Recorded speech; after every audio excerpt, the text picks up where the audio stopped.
মে 2025 খ্রিস্টাব্দ তারিখে আমরা জানতে পারি যে এই হত্যাকাণ্ডে যারা জড়িত ছিল আসাদুলের সাথে আপনার সাথে ছিল আপনার সাজ্জাদ, তার সাথে ছিল সবুজ, তার সাথে ছিল আপনার শাকিল, তার সাথে ছিল আপনার কালাম এবং আসাদুলের একজন ভাগ্নের নাম, আমরা নামটা জানতে পারিনি। আমরা অপারেশন চালিয়ে আশুলিয়া এবং সাভার এলাকা থেকে আমরা 3 জনকে গ্রেপ্তার করি। 3 জনকে হচ্ছে আবুল কালাম নামে পরিচিত, একজনের নাম হচ্ছে শাকিল, একজনের হচ্ছে সবুজ। এরা রায়দা বাসের ড্রাইভার, হেল্পার এবং নাইট গার্ডও গিরিও ওখানে করেছেন। তাদেরকে ব্যাপক জিজ্ঞাসাবাদে আমরা জানতে পেরেছি তারা এই হত্যার সাথে জড়িত। তারা স্বীকার করেছে নিজেদেরকে জড়িত করে, নিজেদের দোষ স্বীকার করে যে তারা এই আনোয়ার হোসেনকে হত্যা করেছে। তারা জানিয়েছে আমাদের যে এই হত্যায় মূল এবং সবুজ এবং আসাদুল এখানে মেইন ভূমিকাটা পালন করেছে। তো এই ঘটনাটি ঘটেছে কিভাবে আমরা তাদেরকে জিজ্ঞাসাবাদে জানতে পেরেছি যে ঘটনাটি ঘটেছে যে জনৈক আনোয়ার হোসেন তিনি এই রায়দা বাসকে ক্রয় বিক্রয় এবং অর্থ দেনা পাওনা নিয়ে তাদের মধ্যে বিরোধ হয়। জনৈক আনোয়ার হোসেন একটি বাস আসাদুলের কাছে বিক্রি করে 18 লক্ষ টাকা, এই প্রতি মাসে 50,000 করে টাকা দেওয়ার কিস্তিতে। কিন্তু এভাবে আসাদুল প্রায় 12 লক্ষ টাকা পরিশোধ করেছে। শেষ পর্যায়ে এসে জনক আনোয়ার হোসেন, যিনি হত্যাকাণ্ডের শিকার হয়েছে, আনোয়ার হোসেন শিকদার, তিনি একটা ডেডলাইন দিয়েছেন যে 17ই জানুয়ারি 2025 তাকে টাকা দিয়ে দিতে হবে, বাকি টাকা বাসের। যদি না দিতে পারে তাহলে তার বাসটি সে নিয়ে নেবে এবং তার যে আগে 12 লক্ষ টাকা দেওয়া আছে এই 12 লক্ষ টাকা ফরফিট হয়ে যাবে। এটি আরেকটা ইস্যু হচ্ছে যে সবুজ নামে যে ওখানে আরেকজন নাইট গার্ড ছিল এবং সে বাসও চালাইতো, সেও 2.5 লক্ষ টাকা ইয়ার কাছ থেকে আনোয়ার হোসেনের কাছ থেকে ধার নিয়েছিল। ধার নিলে সে ওই সুদ ইন্টারেস্ট দিতে সেও বলেছে যে 14 লক্ষ টাকা আমি দিয়ে দিয়েছি তাকে, কিন্তু আমার আর এই 2.5 লক্ষ টাকার আর দেনা শেষ হয়। কথা ছিল এই টাকাটা দেওয়ার জন্য তাকে খুব প্রেশার পেয়েছিল। এই সব কারণে তো এই আসাদুল, সবুজ এবং তাদের যে আসাদুলের সাথে যে আপনার সাজ্জাদ, তার একজন ভাগ্নে, তারপরে হচ্ছে শাকিল, কালাম, সকলে মিলে তারা এই হত্যাকাণ্ডটি ঘটায় এবং তারা 17 তারিখ 2025 17ই জানুয়ারি সকাল 11টার দিকে প্রথমে তাকে ওই যে রায়দা বাসের যে ডিপো তার ব্যাক সাইডে নিয়ে তাকে প্রথম ওই লোহার পাইপ দিয়ে তাকে বাড়ি মারে মাথায়, তারপরে ধারালো ছুরি দিয়ে তার গলায় ছুরি চালিয়ে তাকে হত্যা করে তাকে সেখানে ডিপোর উত্তর সাইডে কাশবন রয়েছে, ওই কাশবনের মধ্যে তাকে ঢেকে ত্রিপল দিয়ে ঢেকে রাখে এবং রাত প্রায় 12টার পরে তারা ওখানে যে টিনের বেড়া, এই বাস ডিপোর উত্তর সাইডে টিনের বেড়া রয়েছে, ওখানে একটু ঝোপঝাড় কলার বাগান রয়েছে, বেশি বড় না, সেখানে তারা মাটি ঘুরে তাকে মাটি চাপা দিয়ে রাখে তার এই আপনার সাক্ষ্য প্রমাণ লোপাটের উদ্দেশ্যে। তো আমরা গতকাল যখন এই 3 জনকে 25 তারিখ রাতে যখন 3 জনকে অপারেশন চালিয়ে আমরা গ্রেপ্তার করার পর তাদের জিজ্ঞাসাবাদে তারা পরের দিন তাদের দেখানো মতে আমরা এই মাটি খুঁড়ে এই লাশ উত্তোলন করি।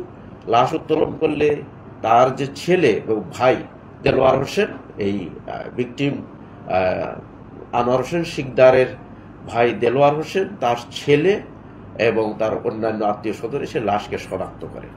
আমরা এই লাশের সুরুথাল করেছি। পরবর্তীতে আমরা এই লাশ ময়না তদন্তের জন্য শহীদ সোহরাওয়ার্দী মেডিকেল কলেজে পাঠিয়ে দিয়েছি। লাশের ময়না তদন্ত হয়তো আজকে হতে পারে। তো আমরা এই হত্যাকাণ্ডে একটি মামলা রুজু হয়েছে, তার স্ত্রী শিউলি আক্তার বাদী হয়ে একটি মামলা রুজু করেছে। তুরাগ থানার মামলা নাম্বার হচ্ছে 32, ধারা হচ্ছে 302, 201, 34 ধারায় মামলাটি রয়েছে 25 মে 2025 খ্রিস্টাব্দ তারিখে। আমরা মনে করি এই হত্যা মামলায় আমাদের কাছে এখন পর্যন্ত যে তথ্য তাতে 5-6 জন জড়িত রয়েছে। আমি 5 জনের নাম বলেছি। একজন হচ্ছে আসাদুল, একজন হচ্ছে সবুজ, একজন হচ্ছে আপনার সাজ্জাদ, একজন শাকিল, একজন হচ্ছে কালাম, আর হচ্ছে আসাদুলের ভাগ্নে। এই আর হচ্ছে এই মামলায় আরো কেউ জড়িত আছে কিনা, মামলা আরো এই মামলা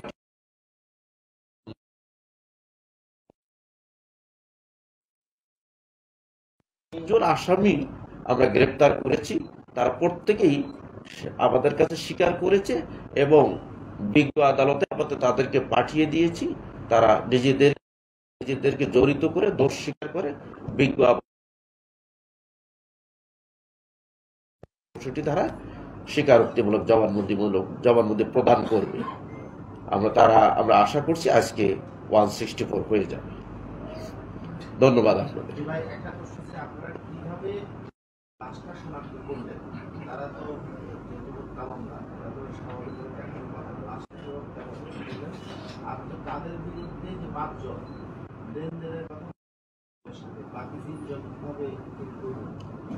লাশটা তো ও যারা মেরেছে তারা তো স্বীকার করলো।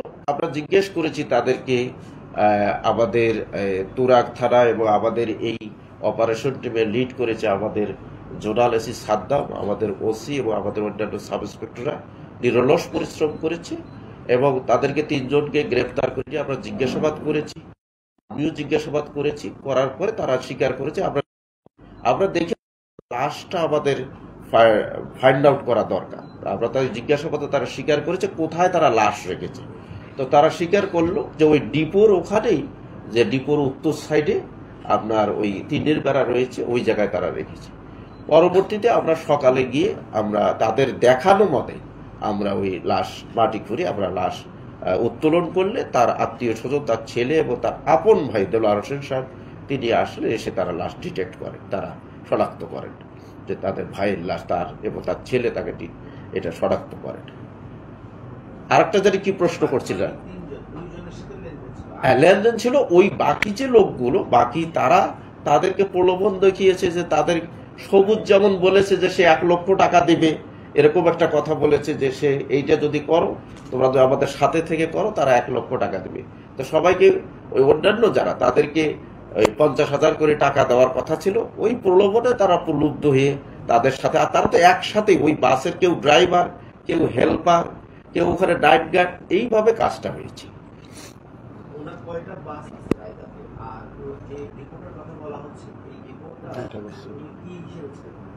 দুটো বাসও না, তবে আর ডিপোটা হচ্ছে ওখানে রায়দা বাসের প্রায় 12 থেকে 15টা বাস থাকতো আর কি। তার নিজেরও বাস ছিল। রায়দা তো একটা ব্র্যান্ড, অনেকেই বাস দেয় ওখানে, এরকম বাস দেয়, রায়দা নামে চলে। তো ওই আনোয়ার হোসেন শিকদার, ওনারও 2টা বাস ছিল। উনি মেনলি এটা মেইন মেইনটেনেন্সটা তো উনি করতো।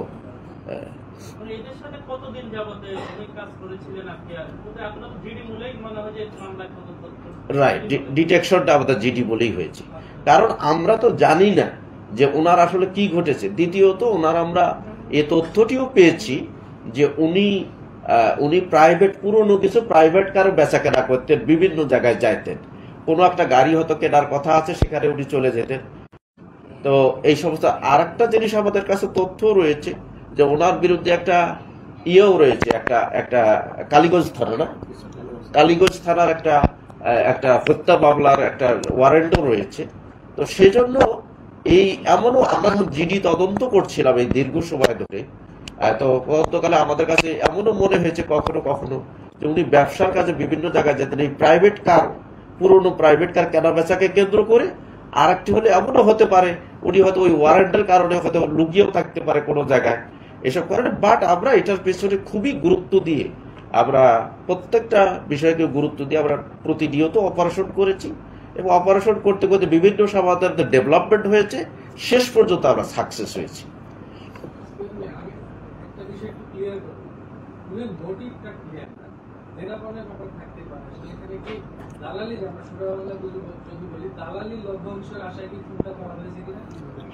আমাদের কাছে এই ধরনের কোনো তথ্য নেই। আমরা যে লোকগুলো এই হত্যায় ঘটনার সাথে জড়িত, তারা কিন্তু শিক্ষিত না, হয়তো কারো 1-2 পর্যন্ত লেখাপড়া থাকতে পারে, এবং তারা খুব বেশি যে ক্রিমিনাল যে তাদের পিসিপিআর রয়েছে সেটাও আমাদের কাছে আসেনি। তো এটা একটা বিষয়।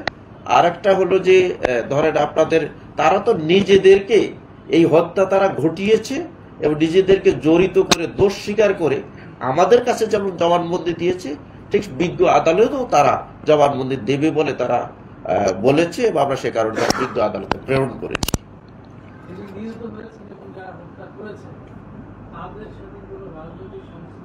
কোন রাজনৈতিক কোন সংশ্লিষ্টতা আমাদের কাছে এমন কোন তথ্য আমরা জিজ্ঞাসাবাদে পাইনি এখন।